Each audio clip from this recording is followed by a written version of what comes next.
He thought he had won. In a world of glittering facades and whispered power plays, Arthur Vance committed the ultimate betrayal, erasing his wife, Catherine, from the most important night of his career. He wanted her invisible, a ghost, in their gilded life while he basked in the spotlight with his new muse. But he made a fatal error. He never asked where her money came from. He thought he was closing a door, but all he did was give her the grandest entrance imaginable. What happens when the woman you tried to silence owns the stage you're standing on? The air in the Vance residence was like that in a museum, beautiful temperature-controlled and utterly devoid of life. It clung to the oversized abstract paintings and the sterile white marble floors of their penthouse overlooking the city. For Catherine Redding, the silence was the loudest thing in her life. It was a constant humming reminder of the chasm that had opened between her and her husband, Arthur Vance. They were by all accounts a power couple. Arthur was a senior partner at the prestigious law firm Sterling, Draper and Pierce, a man whose ambition was as sharp and tailored as his expensive suits. Catherine, to the outside world, was the elegant, unassuming wife, the perfect hostess, the quiet supporter.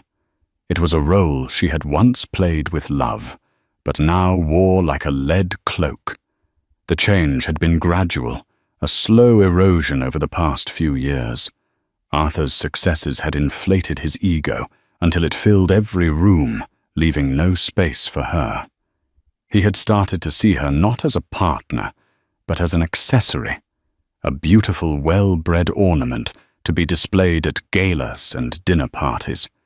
He had forgotten the woman he married, the sharp-minded software architect with a fire in her eyes. He had quite deliberately stopped asking about her work. "It's just some computer nerd stuff, isn't it?" he'd once said with a dismissive wave of his hand when a friend inquired. "Keeps her busy?" Catherine hadn't corrected him. She had let him believe it. Let him think her company, Redding Innovations, was a little hobby, a passion project she tinkered with from her home office. She never told him when she secured her third round of funding, when her user base crossed 10 million, or when Microsoft had tried to buy her out for a figure that would have made his annual salary look like a rounding error. Her silence was her sanctuary, the one part of her life he hadn't yet managed to tarnish with his condescension. The beginning of the end came on a crisp Tuesday afternoon. Catherine was in her office, a sleek minimalist space that contrasted sharply with the rest of the penthouse, deep in a conference call with her development team in Zurich. They were finalizing the rollout of Athena, a revolutionary data encryption software that was already making waves in the tech industry. The preliminary reports from the beta testers are flawless. Catherine, her lead engineer. "Marcus Thorne," said his voice, buzzing with excitement through the speaker. "The security protocols are holding. We've thrown everything we have at it, and it's a fortress." A rare, genuine smile touched Catherine's lips. "Excellent work, Marcus. Let's stick to the schedule. I want to be ready for the Q4 launch." She ended the call the feeling of pride and accomplishment, a warm current in her veins. This was hers. She had built this from the ground up, fueled by late nights' relentless determination and an unshakable belief in her vision. The door to her office slid open without a knock. Arthur stood there, holding a thick, cream-colored envelope.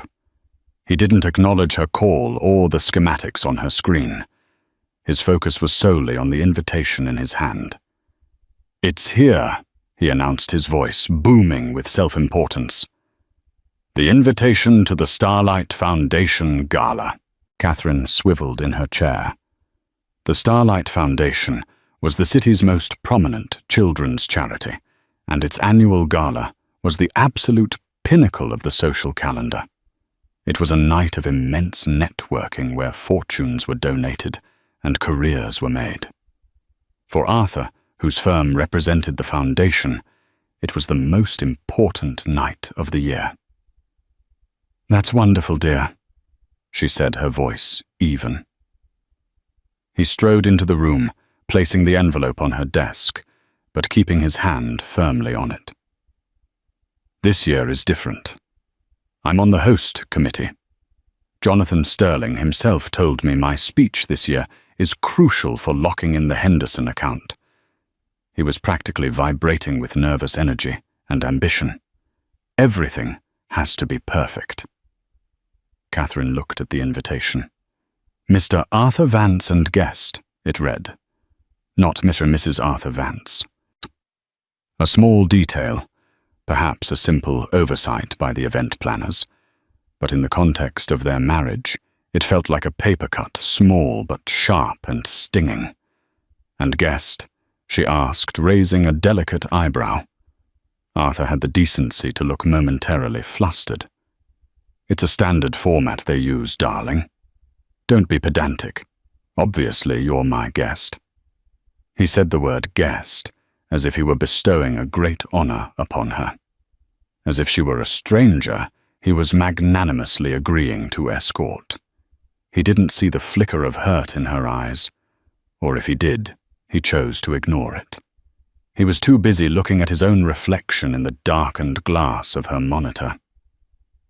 "I'll need you to wear the sapphire dress." He continued, already planning the evening as if it were a military campaign. "The one we bought in Milan. And please, let's have your hair done professionally. No tight bun. Something soft. Approachable. Approachable." Catherine repeated the word, tasting like ash in her mouth. "Yes. And darling," he added, his tone shifting to one of strained patience, "when we're there, perhaps you could mingle less, or at least stick to the other wives. Last year you got into that dreadfully boring conversation about, what was it, algorithmic ethics with that tech billionaire. It was terribly off-putting. People don't want to talk about business at these things." The man he was referring to, a titan of Silicon Valley, had sought her out after hearing whispers of her work. The conversation had led to a lucrative consulting contract for Reading Innovations. But Arthur saw none of that. He only saw his wife failing to perform her designated role as a silent, smiling prop. "I understand," she said, her voice a placid lake over a raging current. "I will do my best not to be off-putting." Satisfied, Arthur finally released the invitation and turned to leave. "Good. This is my night, Catherine. Our future at the firm. My path to a named partnership. It's all riding on this. I can't afford any distractions." As the door slid shut, Catherine stared at the invitation. Mr. Arthur Vance and guest. A guest in her own life, an accessory to his. The warmth from her successful call with Marcus had vanished, replaced by a familiar, chilling cold. She looked at the reflection in the monitor past Arthur's fleeting image and saw herself. She saw the exhaustion in her eyes, but underneath it, a flicker of the fire he thought he had extinguished. He had called the evenings his night. He had said he couldn't afford distractions. He had no idea she thought a grim sense of resolve beginning to form, just how big of a distraction she could be. The gilded cage had become a prison, and she was finally ready to find the key. She just didn't realize that Arthur was about to hand it to her himself. Arthur Vance felt a surge of triumphant power as he walked down the hallowed halls of Sterling, Draper and Pierce. The rich mahogany walls adorned with portraits of stern-faced founders seemed to approve of him. He was a man on the ascent, and the Starlight Gala was to be his coronation. But a nagging unease picked at the edges of his confidence, Catherine. She was becoming unpredictable. Her quietness, which he had once mistaken for compliance, now felt like a form of judgment. The way she looked at him over dinner, her eyes unreadable, made his skin crawl. He hated that he couldn't decipher her, that a part of her remained stubbornly her own. And her hobby, Reading Innovations, was a source of constant low-grade irritation. He didn't understand it, so he dismissed it. It was easier than admitting his wife might be brilliant in a field he couldn't comprehend. His unease crystallized into a concrete plan during a lunch meeting 2 weeks before the gala. The meeting was with Juliet Thorne. Juliet was a junior associate at the firm, but she moved with the predatory grace of a panther. She had sharp, intelligent eyes, a razor wit, and an ambition that rivaled Arthur's own. She had attached herself to him ostensibly as a mentee, but the dynamic was far more charged. She flattered his ego, hung on his every word, and made him feel like the titan of industry he so desperately wanted to be. She was everything he thought he wanted, ambitious, focused on his world, and utterly unimpressed by anything outside of it. They were seated at the Capitol Grill, a steakhouse where deals were sealed over $100 ribeyes. Jonathan Sterling was singing your praises in the partners' meeting this morning, Juliet said, leaning forward, her voice a low purr. He said the Henderson account is practically yours if the gala goes smoothly. It will, Arthur said, straightening his tie. There's just the matter of the guest list.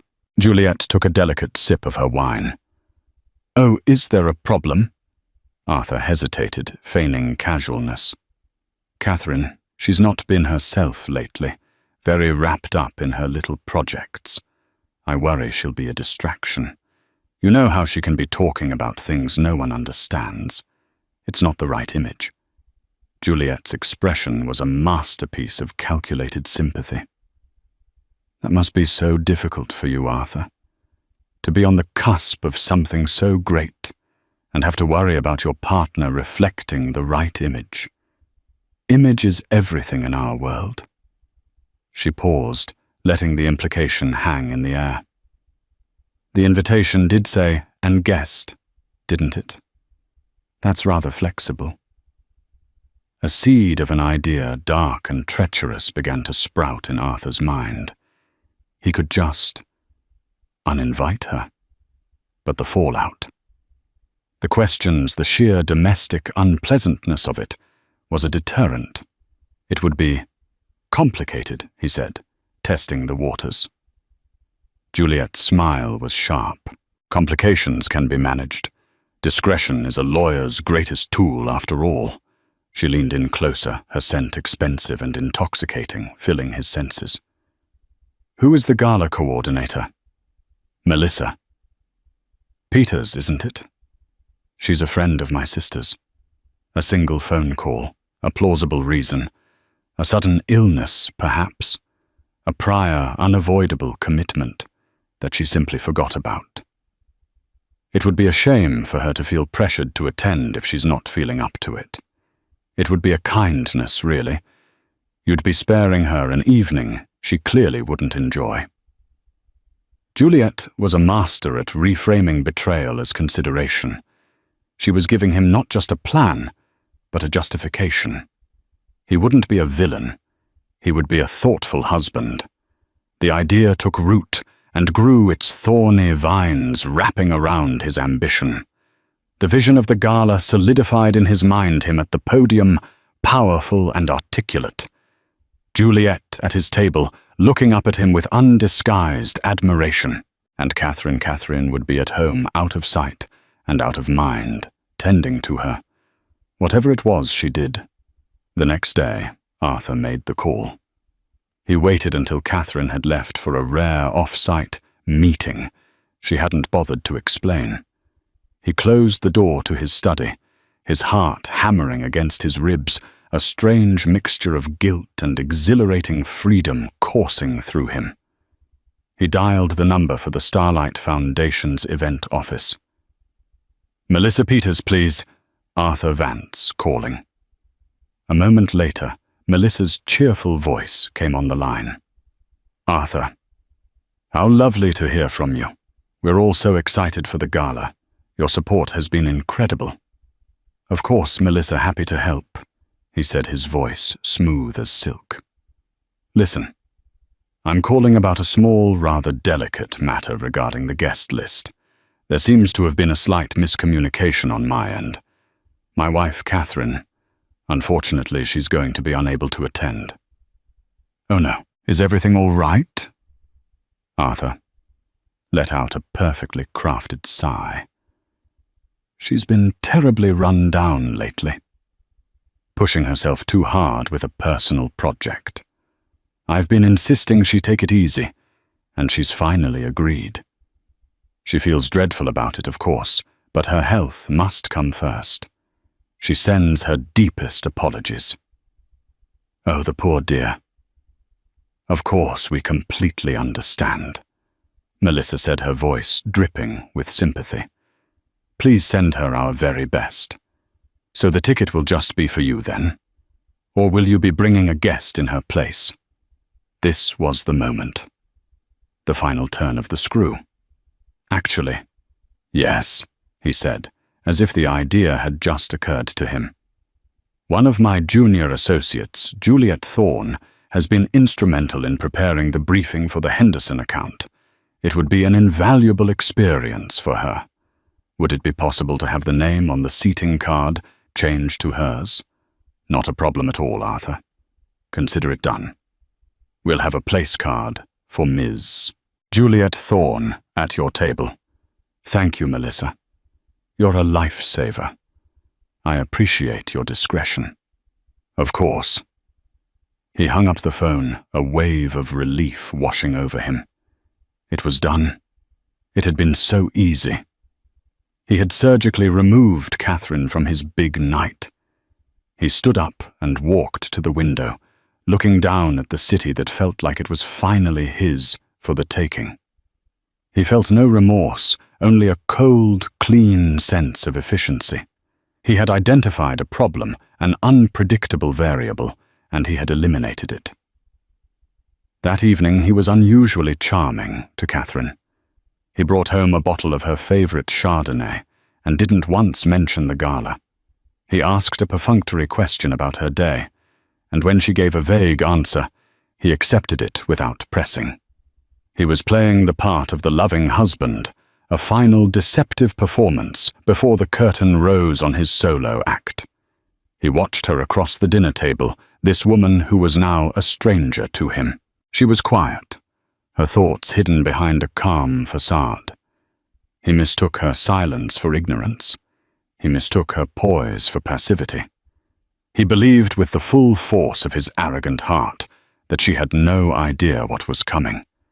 He was convinced he held all the cards, blissfully unaware that Catherine wasn't just playing a different game. She owned the entire casino. The weeks leading up to the gala were a masterclass in domestic theatre. Arthur was solicitous and attentive in a way he hadn't been for years, a performance of marital bliss designed to mask his treachery. He spoke of the gala with an air of detached importance, never once mentioning her attendance directly. He would talk about his speech, the seating chart, the importance of the Henderson account, all while carefully avoiding the one topic that should have been central, what she would be doing that night. Catherine, for her part, played her role with unnerving perfection. She listened patiently, offered vague pleasantries, and never ever asked the obvious question, "What time should we leave?" Her silence was a mirror reflecting his deception back at him, but he was too blinded by his own reflection to see it. He believed he was getting away with it. The discovery, when it came, was not a dramatic confrontation. There was no screaming match, no tearful accusation. It was quiet, digital, and devastatingly precise. Catherine was in her office a week before the event. She was preparing for a quarterly board meeting for Reading Innovations. Her company had grown far beyond a hobby. It was now a silent giant in the tech world, with a board of directors composed of some of the sharpest minds in finance and technology. One of them was William Harrison, a semi-retired venture capitalist in his late 60s, a man with a legendary reputation for spotting talent and a deep-seated belief in ethical business practices. He had been one of Catherine's earliest and most ardent supporters. She was reviewing the Foundation's public donor information for her own philanthropic planning when she decided to check the Gala's website. They often posted a list of the host committee and key attendees to build buzz. She navigated to the page, a knot of cold dread tightening in her stomach. And there it was. Under the heading for Host Committee Table 1, printed in elegant digital script, Mr. Arthur Vance Sterling Draper and Pierce, and Mrs. Jonathan Sterling, Mr. Robert Henderson, Henderson Corp., Ms. Juliet Thorne. Sterling Draper and Pierce. Catherine stared at the screen, her breath catching in her throat. Ms. Juliet Thorne. The name was like a physical blow. It wasn't just that her own name was missing. It was the name that had replaced it. Juliet. The slick, ambitious associate Arthur had been mentoring. The woman whose perfume sometimes lingered on his suits. The betrayal was so cold, so clinical it almost took her breath away. He hadn't just excluded her, he had replaced her. He had traded her in for a newer, more convenient model, an accessory that better matched his ambitions. The lie about her being unwell, which she now knew he must have told, was the most insulting part. He had painted her as weak and infirm to serve his own purpose. For a long moment, she just sat there, the hum of her servers the only sound in the room. There was a surge of white-hot anger, a primal desire to storm into his study and throw the laptop at his head. She wanted to scream to demand an explanation, to watch him squirm under the weight of his deceit. But then another feeling, colder and far more powerful, washed over her clarity. This was not just an insult. It was a declaration. He had declared that she was worthless to him. He had declared that their marriage was a sham. He had declared that she was an obstacle to be removed. And in his declaration, he had given her a gift. He had given her freedom. The freedom from pretense. The freedom from trying to salvage something that was already dead. The freedom to be exactly who she was, without apology. She didn't confront him. To do so would be to play his game, to descend into a messy, emotional battle that he would twist and manipulate. He would call her hysterical paranoid. He would gaslight her into believing she was overreacting. No. A quiet execution was required. Her fingers, steady and deliberate, moved from the mouse to the telephone. She didn't call Arthur. She didn't call a divorce lawyer, not yet. She called Marcus Thorne, her brilliant lead engineer and trusted second-in-command. "Marcus," she said, her voice devoid of any emotion, "cancel my appointments for the rest of the afternoon, and get me William Harrison on the line. Tell him it's about the Starlight Foundation." There was a pause on the other end. Marcus was perceptive. He knew her tone. This wasn't a business call. This was something else. "Right away, Catherine," he said, no questions asked. While she waited for the call to be connected, Catherine opened a new file on her computer. It was a secure, encrypted document. The title she typed was simple, "Exit Strategy." A few minutes later, her private line buzzed. "Catherine, my dear." William Harrison's warm, gravelly voice filled the room. "Marcus said it was urgent. Is everything all right with the Athena launch?" "The launch is perfect, William," Catherine said, a new steely resolve hardening her voice. "Everything is going according to plan. In fact, I'm thinking of moving up the timeline for our new philanthropic division." Oh, Harrison sounded intrigued. I thought that was a year away. Plans change, Catherine said, her eyes flicking back to the guest list on her screen. I've just been made aware of a charity that I believe aligns perfectly with the values of Reading Innovations. The Starlight Foundation. A fine organization, Harrison agreed. Old money a bit stuffy for my taste, but they do good work for the children. Indeed, Catherine said. Their annual gala is next week. I understand they're still looking for a primary sponsor for the event. The Starlight sponsor, I believe they call it. The one that gets top billing. Harrison was silent for a moment, the gears turning in his shrewd mind. He knew Catherine. He knew her methodical nature. This was not a whim. That's a 7-figure commitment, Catherine. A very public one. I'm aware of the cost, she replied, her voice unwavering. And the visibility is precisely the point. William, I need you to make a call. I want Reading Innovations to be the sole premier sponsor of the Starlight Foundation Gala. I want our name on everything. The banners, the program, the stage. And I want it done by the end of business tomorrow. Can you make that happen? There was another longer pause. William Harrison didn't get to where he was by being slow on the uptake. He could sense the undercurrents, the unspoken story behind this sudden, massive commitment. He didn't need to know the details. He just needed to know his faith in her was well placed. Consider it done, he said, finally, a hint of admiration in his voice. They'll be falling over themselves. The publicity for us will be immense. The publicity is secondary, Catherine said softly, her gaze locking onto the name Juliet Thorne. This is about sending a message, a clear, unambiguous message. She ended the call and leaned back in her chair.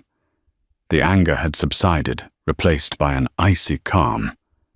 Arthur thought he was closing a door on her. He had no idea she was about to buy the entire building and evict him. The game had changed. He had made his move, and now she was about to make hers, and it would not be a quiet one. The week that followed was a marvel of silent, furious activity. For Arthur, it was a week of blissful ignorance.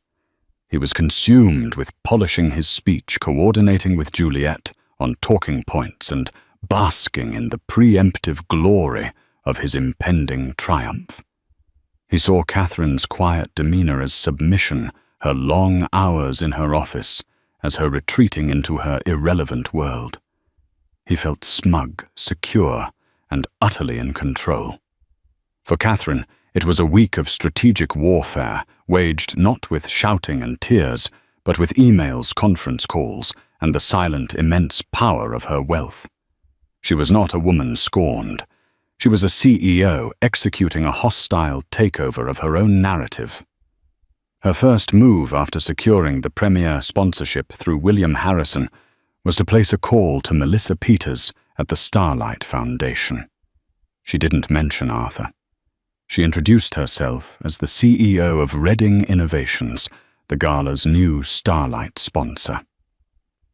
Melissa was flabbergasted and ecstatic. Ms. Reading,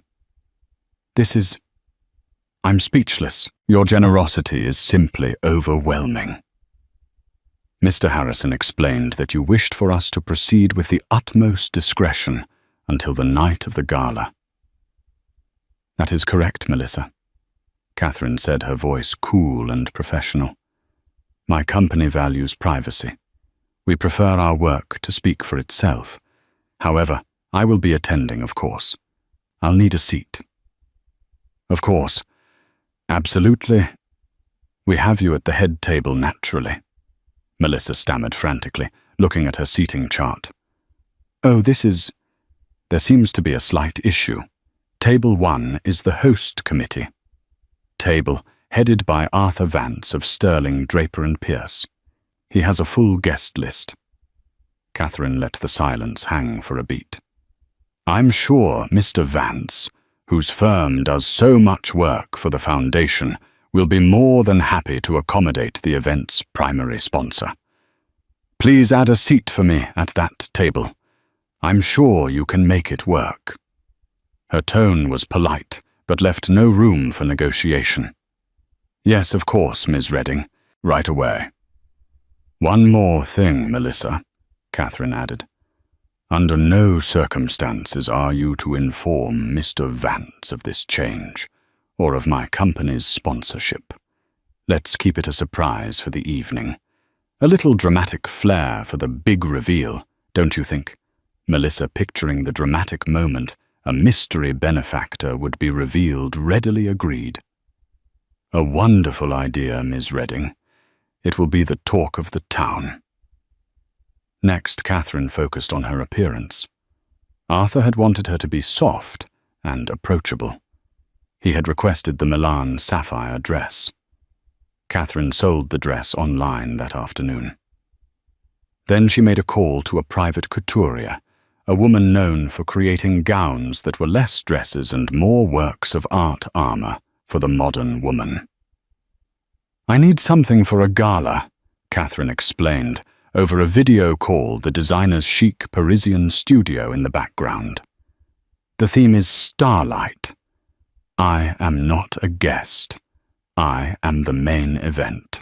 I want to look like I own the stars, not just gaze at them." The designer's eyes lit up with creative fire. They settled on a design of midnight black silk, custom woven with fine platinum-like threads that would catch the light like a constellation.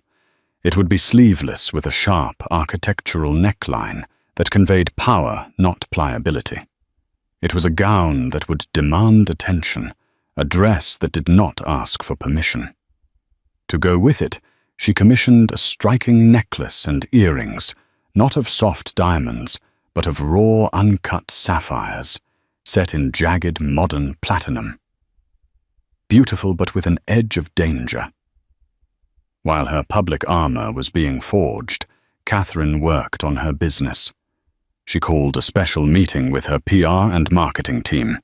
"The Athena project is launching in Q4, she told them, her voice ringing with authority.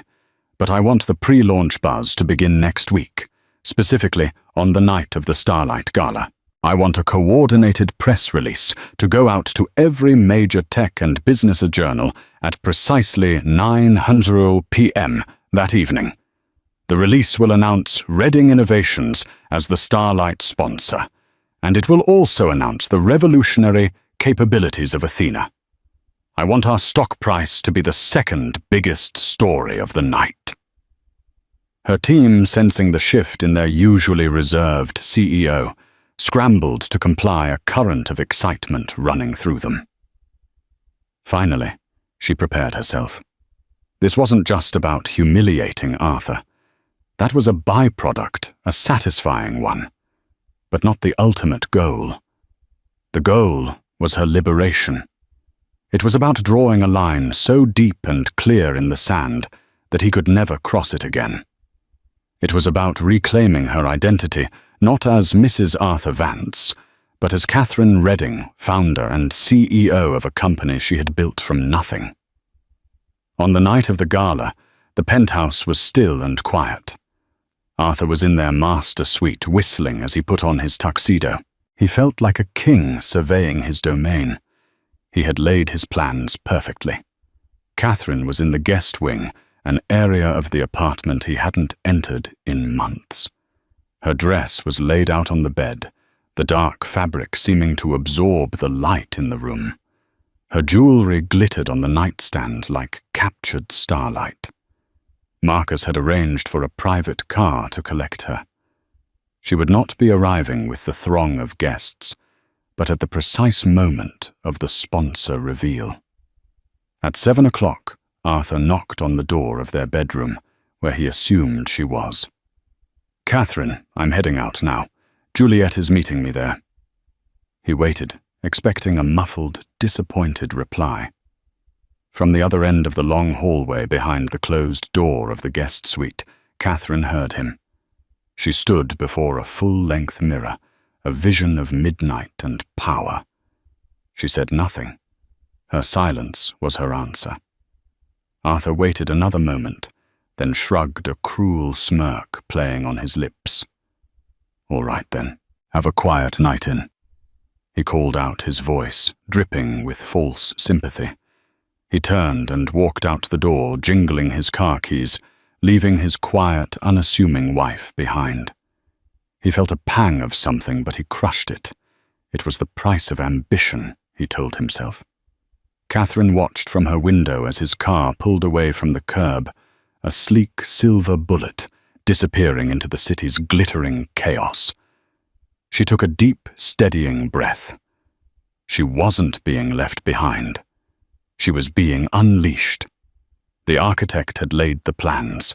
The trap was set. Now all she had to do was make her entrance. The grand ballroom of the Fairmont Hotel was a symphony of opulence. Crystal chandeliers, each the size of a small car, cast a dazzling fractured light over a sea of tuxedos and designer gowns. The air hummed with the sound of clinking champagne flutes, discreet gossip, and the powerful, confident laughter of the city's elite. Arthur Vance moved through the crowd like a conquering hero. With the stunning Juliet Thorne on his arm, he felt invincible. Her dress was a vibrant crimson, a stark and deliberate contrast to the soft look he had demanded of Catherine. She was a statement piece, and her presence signaled his new direction. "You've truly outdone yourself, Arthur," Jonathan Sterling, the firm's senior partner, said, clapping him on the back. "A full table Henderson is here.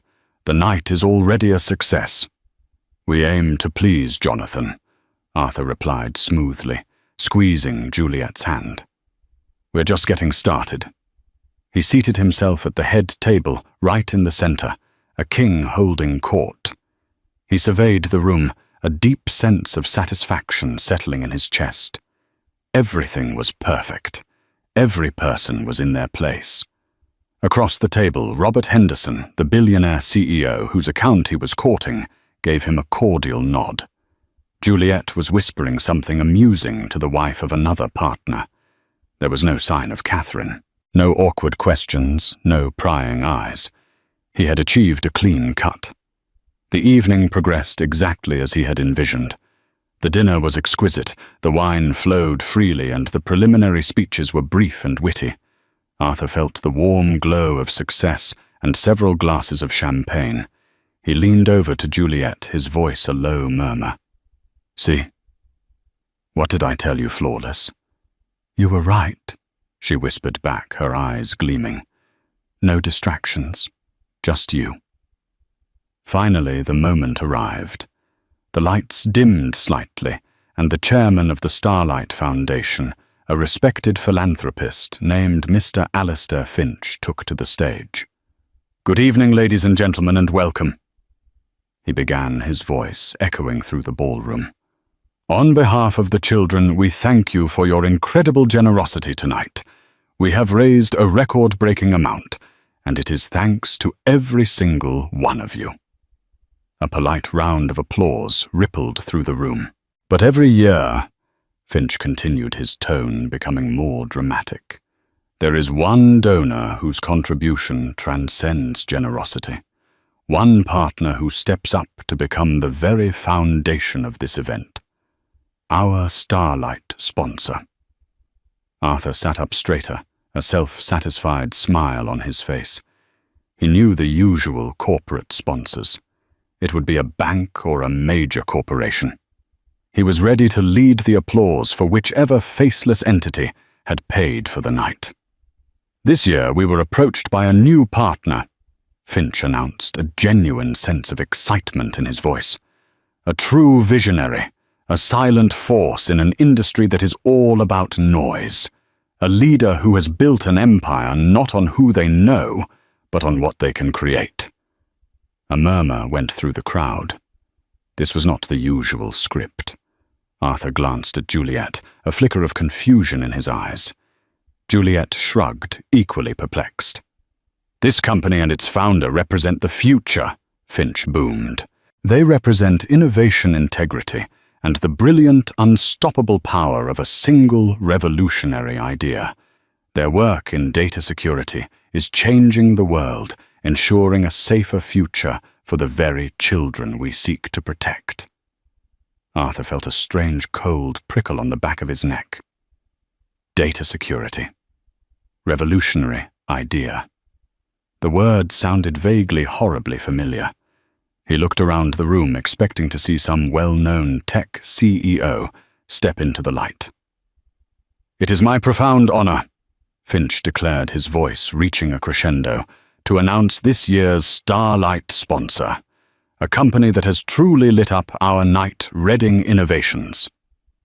The name hit Arthur like a physical force.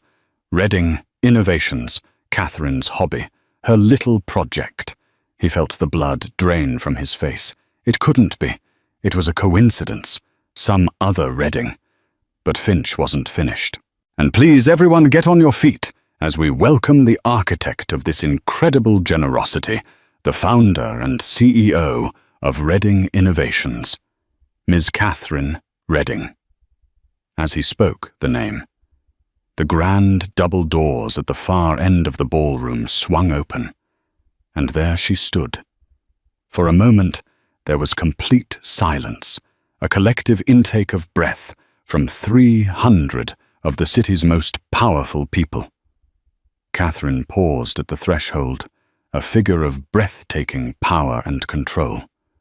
Her gown of midnight silk drank the light, the platinum threads shimmering like a distant galaxy.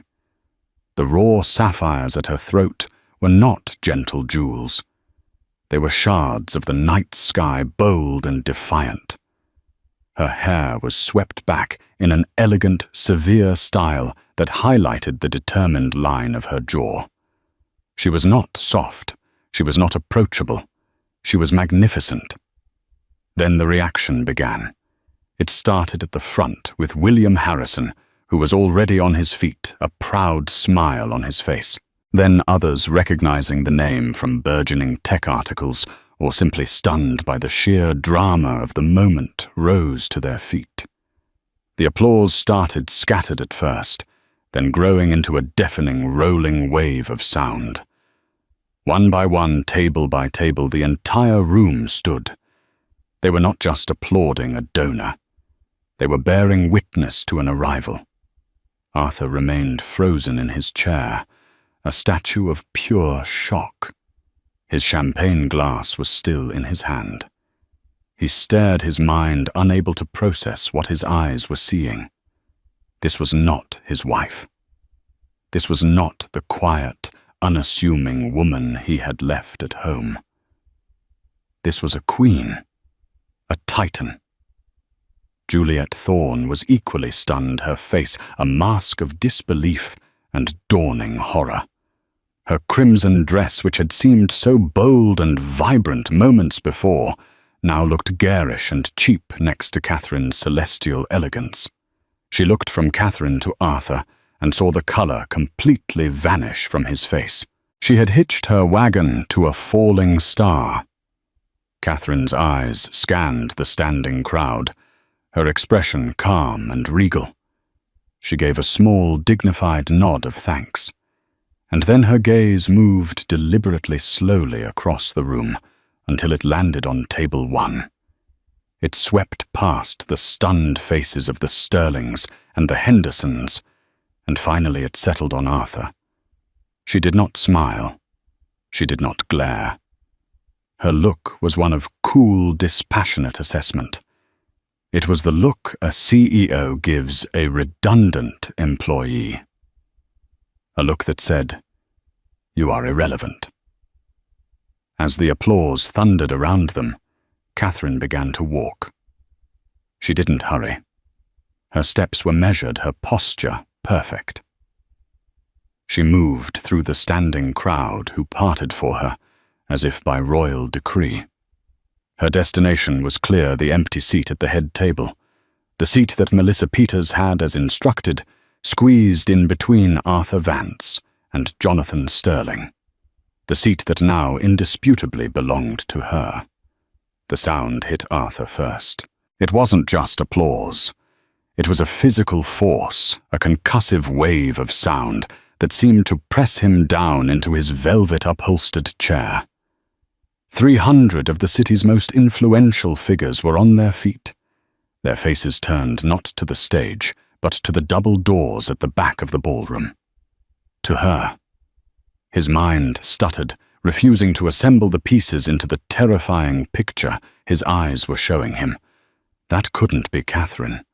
The Catherine he knew was a creature of beige cashmere and quiet compliance.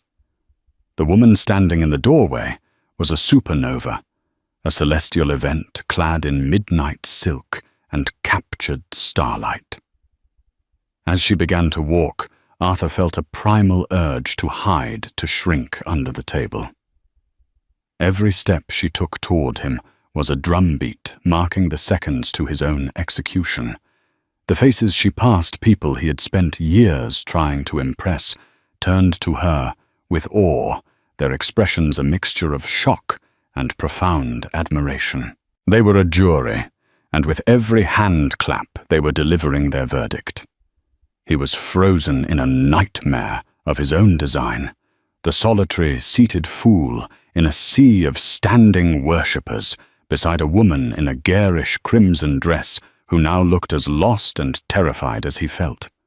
For Catherine, the applause was distant noise, the background music to the single clear purpose that propelled her forward.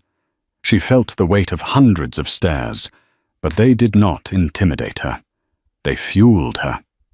She had spent years navigating rooms like this as a shadow her presence acknowledged only through her husband. Tonight she was not an accessory. She was the focal point. She saw faces she recognized, rival CEOs, banking scion society doyens. Their mouths slightly agape. In their eyes, she saw her own reflection, not as Mrs. Vance, but as the powerful, enigmatic Ms. Redding. The identity she had forged in silence was now being revealed in a symphony of acclaim. Her heart beat a steady, resolute rhythm. This was not vengeance. It was a hostile takeover of her own destiny. Her deliberate, unhurried pace brought her to table 1. The air here was thick with unspoken shock. A waiter, his professionalism, a small island of calm, in the chaos, smoothly pulled out the chair that had been squeezed between Jonathan Sterling and Arthur. It was a throne disguised as a seat. Jonathan Sterling, a man whose face was usually an inscrutable mask, had recovered first. The flicker of rage in his eyes at being so thoroughly blindsided was quickly replaced by the shrewd calculation of a master strategist. He saw the new chessboard laid out before him. "Catherine," he boomed, his voice a theatrical performance of delight as he took her hand. His grip was firm, respectful. "My dear, we are speechless. Absolutely speechless." He wasn't just being polite. He was publicly aligning himself with the new center of power. "Your generosity, your vision, it is a profound honor to have you with us." Catherine inclined her head, accepting the tribute. "Jonathan, a pleasure to see you looking so well."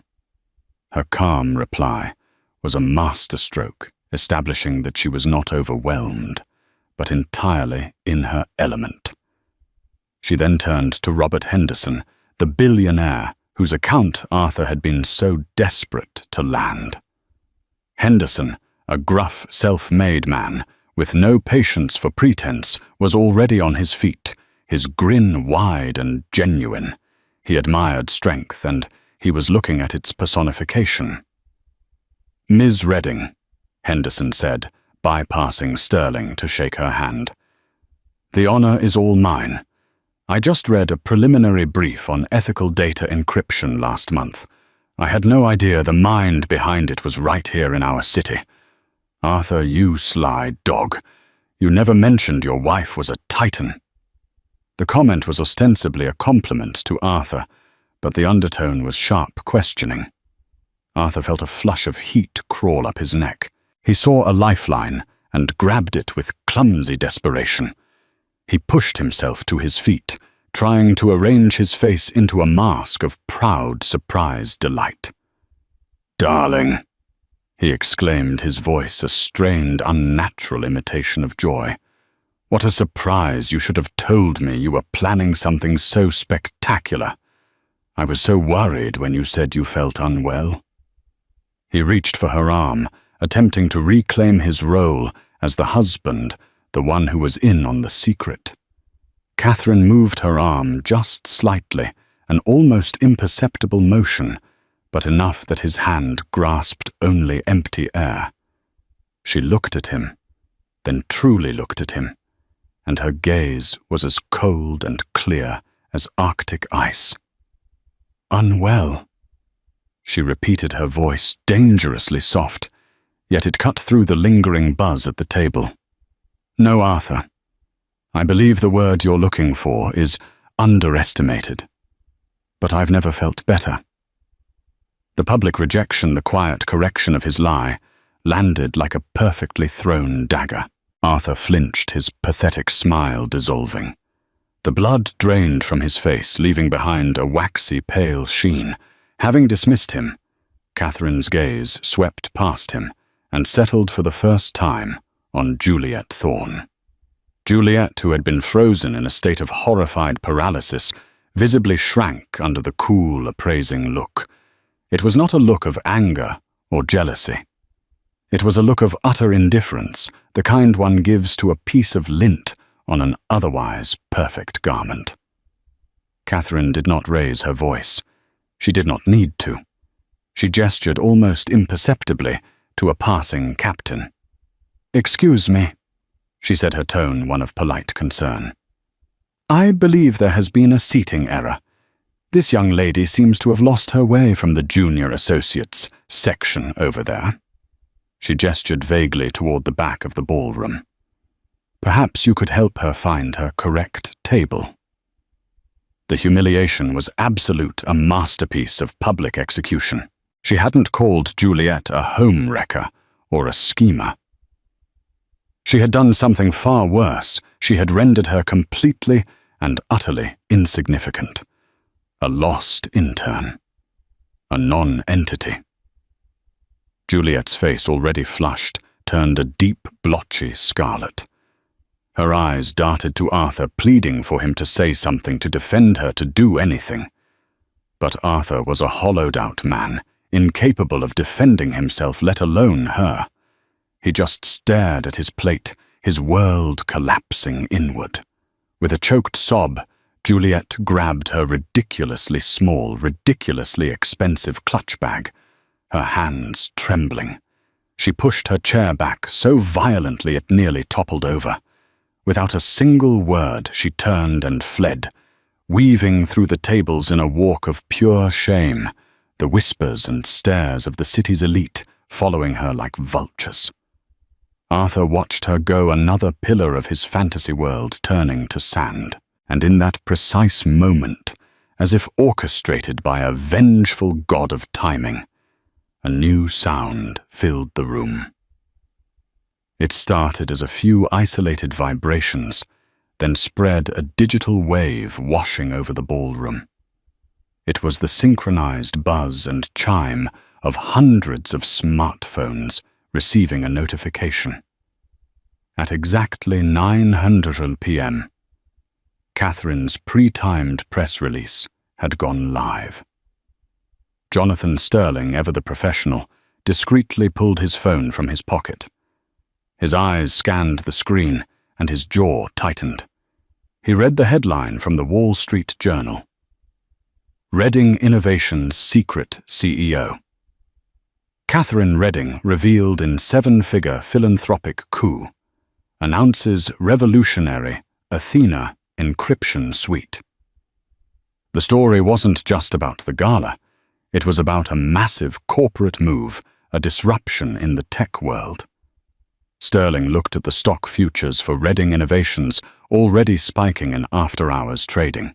He looked at Catherine, who was calmly sipping her water, a portrait of serene control.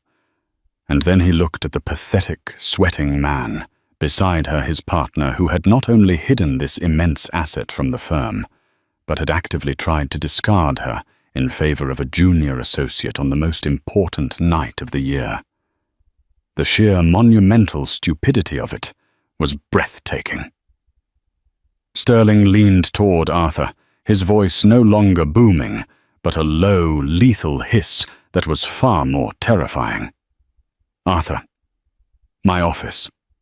Tomorrow morning, 7 a.m. sharp."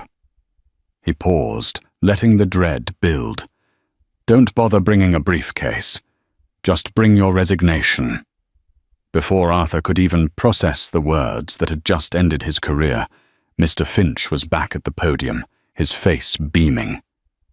"And now," he announced joyfully, "we would like to invite our Starlight sponsor, the brilliant Miss Catherine Redding, to say a few words." The spotlight swung back, illuminating Catherine as she rose. The applause was even louder this time, thunderous and sustained. She moved past her husband without a single glance, her gown shimmering as she ascended the few steps to the stage. She was no longer just a donor. She was a visionary, a leader, the undisputed star of the night. She reached the podium, and the room fell silent. She looked out over the sea of faces, her gaze poised and confident. "Good evening." She began, her voice steady and resonant. "They say that starlight is a message from the past, a glimmer from something that has been burning brightly for millions of years, even if we've only just noticed its light. In my world, in technology, we don't look to the past. We build the future.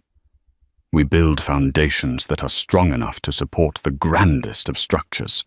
We create fortresses to protect what is most valuable." She paused, her eyes sweeping the room before landing briefly, meaningfully on the wreckage at table 1. Sometimes the most revolutionary potential lies hidden, overlooked, or simply underestimated. But true value, like a star, cannot be hidden forever. Eventually, its light reaches you.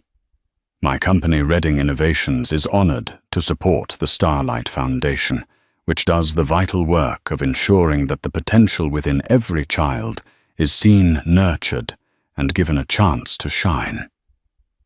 Thank you. It was short, it was elegant, and for Arthur every word was a perfectly aimed blow. She had spoken of building fortresses of hidden value, of the folly of overlooking true potential. She had delivered his eulogy without ever speaking his name. The standing ovation that followed was explosive. Arthur remained seated, a ghost at the feast. The whispers and pointed looks were now unbearable. He couldn't breathe. He pushed himself to his feet, his movements clumsy and uncoordinated. He turned his back on the stage, where his wife was being celebrated, and began his own walk of shame. No one tried to stop him. No one seemed to notice him at all. He stumbled out of the grand ballroom, the golden light and the sound of her triumph spilling out behind him, before the heavy doors swung shut, plunging him into the quiet, indifferent hallway. He was alone. The silence that greeted him was 1,000 times louder than the applause. He had wanted to erase her, but in the end, he had only succeeded in erasing himself. That wasn't just a story about revenge. It was a story about reclamation. Catherine didn't just expose her husband's betrayal. She reclaimed her name, her power, and her narrative in front of the entire world. She showed everyone that the quietest person in the room is often the most powerful. How many times have we felt underestimated or silenced by those who should have been our biggest supporters? This story is for anyone who has ever been made to feel small, proving that the best response to being erased is to become unforgettable. If Catherine's epic triumph resonated with you, and if you believe in the power of playing the long game, then please hit that like button. Share this video with someone who needs a reminder of their own strength, and don't forget to subscribe for more stories of justice and empowerment. What would you have done in Catherine's shoes? Let us know in the comments below.